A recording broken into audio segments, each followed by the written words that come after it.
Welcome to South Florida saltwater fishing. I'm Heath, and it's time to get into the bite. Wahoo in the boat, baby! That kingfish right there. Oh, there we go.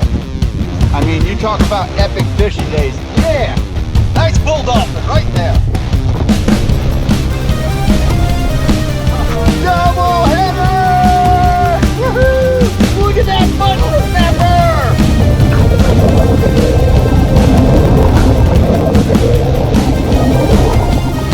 All right, folks, it's another beautiful morning in the Florida Keys.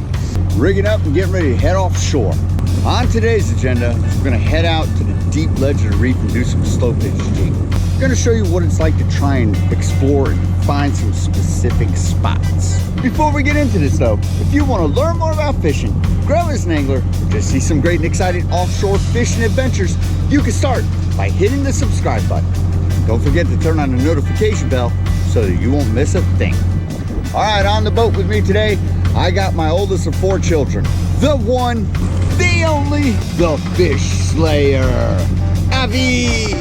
So the conditions are, we got a nice little less than 5 knot easterly breeze. Great fishing conditions. We got the sun just over the horizon to the east. Looks like it's gonna be a great day. You know what that means. We'll see you out on the water.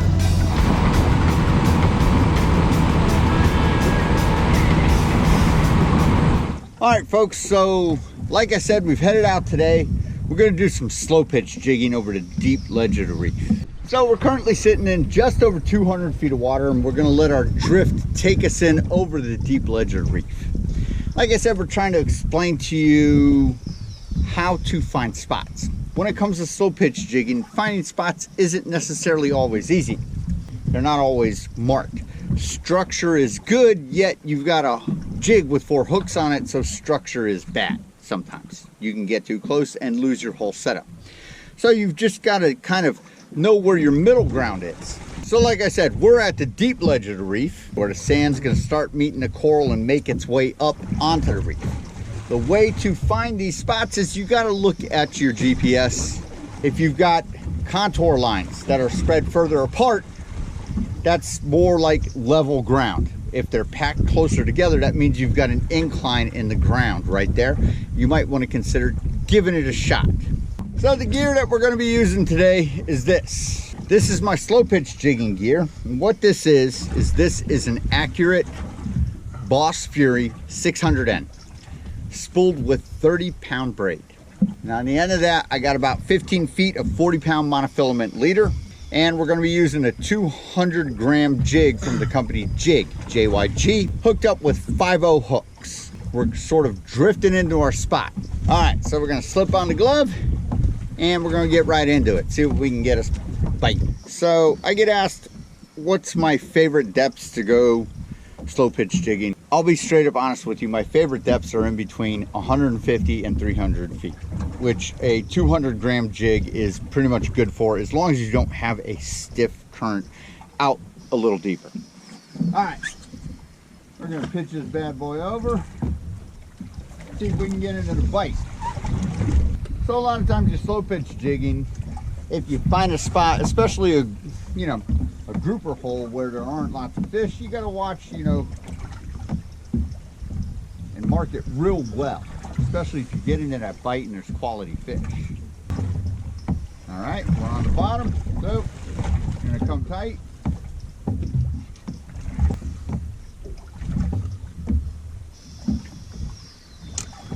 And again, it's slow pitch jigging. You can do high sticking. Once you get about 6, 8, 10 cranks up, you're going to let it back down to the ground. If you find that you got a pretty stiff current and you're drifting a little bit quicker than you want to, you might want to set it out a little bit further away from your selected spot and give it another shot. Again, always watch your water column when you're slow pitch jigging, because you get critters like kingfish and stuff that swim up in the water column. They're not necessarily on the bottom. So if you're marking something, it's always worth it to give it a little bit of a try. I know down here in the Keys, as I approach a buck 75, I like to kind of fish that water column. I know the king mackerel like to kind of hang out in that zone.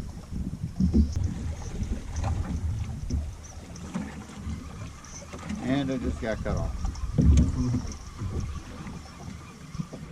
So we just got cut off. Oh, we switched over to a different jig. We got a black and glow jig going on. A little bit of a different color. You know, I get asked, hey, does color matter? Hey, I wish I had the correct answer. I will be honest, I do find that the black slow pitch jigs with a little bit of glow on them do work fairly well. You got to remember, it's dark down there. Very little light gets through. So, you know, fish are going by sound, smell, all, you know, very little sight, you know, but if you got that glow going on, that always helps. So what I have to say about losing slow pitch jigs and getting cut off is they used to be astronomically overpriced. Now they are very, you know, more reasonably priced. It's definitely a bummer to lose one, but you know, it's not the end of the world. It's not like it just costs you $100 to lose one jig. But then again, that's, you know, the risk you're taking when you're slow jigging. You know, you don't want to use wire leader. You just want to use monofilament or fluorocarbon, whatever's your favorite. I use mono. Then I don't find that it bothers your hookup ratio. And I just got cut off again. So obviously we got something like kingfish or something swimming up in the water column right and around 183 feet. Not going to give up quite yet. But you know, if you lose X amount of jigs, you gotta, you know, at some point you gotta figure out whether you're gonna continue or cut your losses. Part of slow pitch jigging is losing them. So I lost my black one, so now I'm going with a blue and glow jig. Right in around 197 feet right now. Current's pushing us in at a good, a little bit over 1 knot, which is, you know, good for slow pitch jigging. You want some current. Helps keep you tight.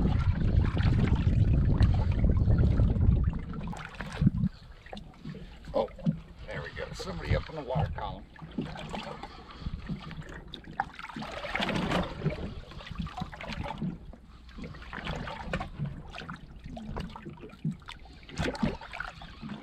There you go. Just figured out he got hooked.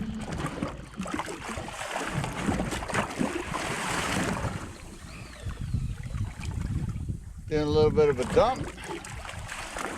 Dump that reel a little bit. That's fine.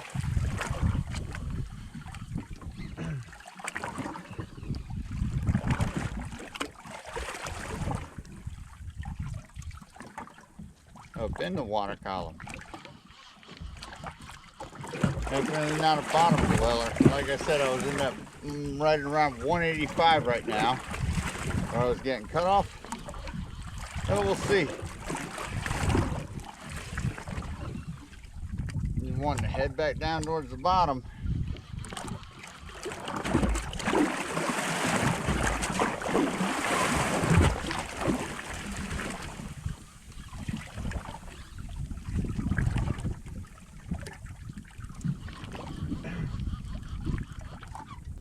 Some head shakes going on.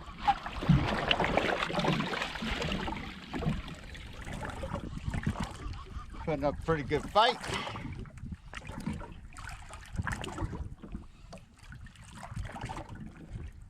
Going straight down. He's not swimming out though, so we'll see. You never know. Maybe we'll get lucky.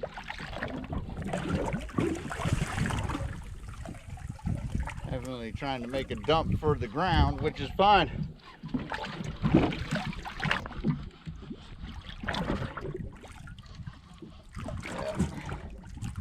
Feeling like, let's see what we got here.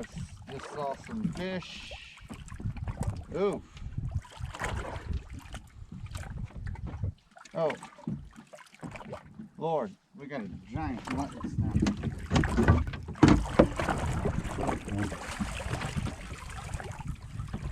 Oh boy. Look at that mutton snapper. Oh man. Like I said, whoo. Woo! Oh boy. That's a solid 15, 20 pound mutton snapper on the slow jig right there, boy. Look at that, man. Whew. Lose a couple of jigs and you catch you a nice trophy fish. Look at that. All right, folks, look at that. That's a solid 15, 20 pound mutton snapper right there on the slow jig. I mean, you know, came out looking for grouper, maybe kingfish or nothing, and hooked into this beauty. This is definitely a trophy fish. So like I said, you know, when you're hunting down spots for slow pitch jigging, that deep ledge of that reef where that sand meets that coral, you're gonna find fish like this down here in the Florida Keys. All right, so we're gonna put this guy on ice, get right back to it.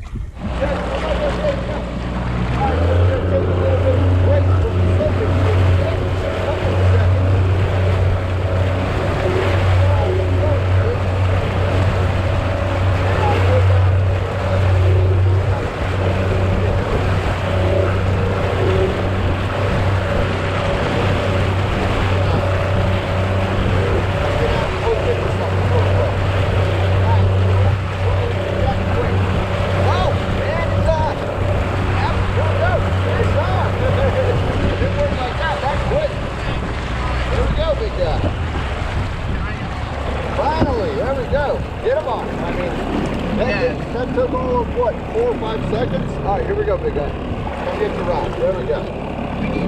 Pull-ups and reeling. Pull-ups and reeling down. Right in around 196 feet of water. Like I said, I just threw that jig out. You saw me do it, and we got hooked up immediately.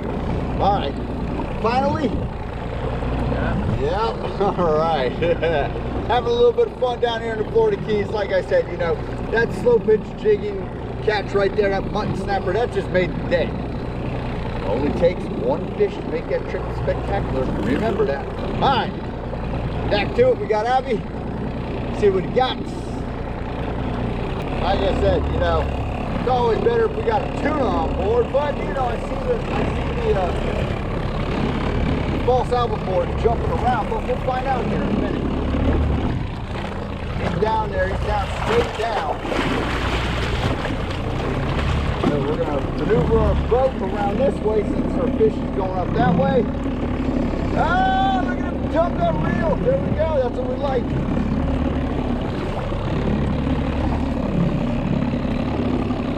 Yep, having a little bit of fun. I mean, you know, when I say tuna, I'm talking blackfin tuna or something like that. Even though false albacore or tuna. Still got it going on. Abby's gonna get him up. There he goes. Oh, let's see. What do we got? What do we got? What do we got? Get him over here, big guy. Oh, we're looking like blackfin. All right, buddy, blackfin tuna in the boat. Woohoo! Yes! Got him. High five. Blackfin tuna. Look at that. Nothing like pitching that jig out for 3 seconds. Getting the hook up with the blackfin. There we go. All right, big guy. Yeah, high five. All right, folks, so that was some good old-fashioned fishing fun. You know, a little bit of knowledge about the slow pitch jigging. Went around, had a couple of great cutoffs, you know, who knows, barracuda, king mackerel. And then that epic hookup with that trophy-sized mutton snapper. Cannot complain. Like I've always said, it only takes that one fish to make that trip special, and that is exactly what happened. And then, not even moments later, we pitched out a spro jig, trolling back to our setup site, and hooked into a nice little blackfin tuna. Got the fish slayer to get a fish on the boat and have a little bit of fun. Epic fishing day. Can't complain. We're going home with dinner. All right, folks, that about does it for this episode. Hope you had fun. Hope you enjoyed, and I hope you learned a little bit about slow pitch jigging and how to not, you know, sort of overthink it and just get out there and start doing your thing and find your spots. Till next time, South Florida saltwater fishing, going wherever the cool wind takes us.